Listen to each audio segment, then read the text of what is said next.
பிரசித்தி பெற்ற நெல்லையப்பர் கோயில் தேர் வெள்ளோட்டம் கோயில் வளாகத்தில் சிறப்பாக நடைபெற்றது.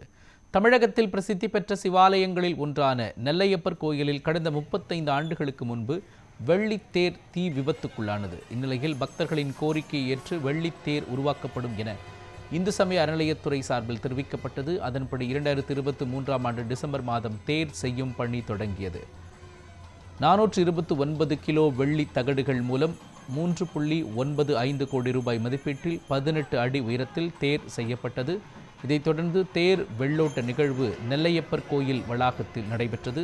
சபாநாயகர் அப்பாவு, அமைச்சர் சேகர்பாபு உள்ளிட்டோர் கலந்து கொண்டு திருத்தேர் வெள்ளோட்டத்தினை தொடங்கி வைத்தனர். இதைத் தொடர்ந்து பேசிய அமைச்சர் சேகர்பாபு, நெல்லையப்பர் கோயிலுக்கு விரைவில் யானை கொண்டு வரப்படும் என்று தெரிவித்தார்.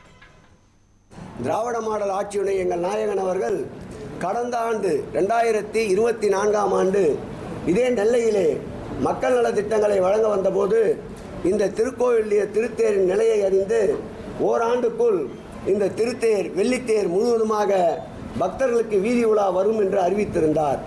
அந்த வகையில் அந்த தேரை நாங்கள் ஆய்வு செய்த போது 91ஆம் ஆண்டு ஏற்பட்ட தீக்கிரையால் அந்த தேர் உருகுலைந்திருந்தது. அந்த தேரை செப்பனிடுவதற்கு போதிய நிதி ஆதாரம் திருக்கோயில் இல்லாததால் நம்முடைய பழனியினுடைய அறங்காவலர் குழுவை அதற்கு அழைத்து பேசி, சென்னையிலே இருக்கின்ற சரவணா ஸ்டோர் உரிமையாளரை அழைத்து பேசி 400 கிலோ வெள்ளி நன்கொடையாக பெற்று இந்த வெள்ளித்தேரை இன்றைக்கு உற்பத்தி செய்திருக்கின்றோம். கடந்த மாதம் மாண்புமிகு தமிழகத்துடைய முதல்வர் அவர்கள் நெல்லைக்கு வருகை தந்தபோது இந்த வெள்ளித்தேர் ஜனவரி முதல் வாரம் பக்தர்களுடைய நேர்த்திக்கடனுக்காக உலா வரும் என்றார். சொன்னதை செய்வோம், செய்வதைத்தான் சொல்லுவோம் என்பதற்கு இந்த வெள்ளித்தேர் வெள்ளோட்டமே ஒரு சாட்சி என்பதை இன்றைக்கு பத்திரிகையாளர் மத்தியிலே மகிழ்ச்சியோடு தெரிவித்துக் கொள்கிறோம்.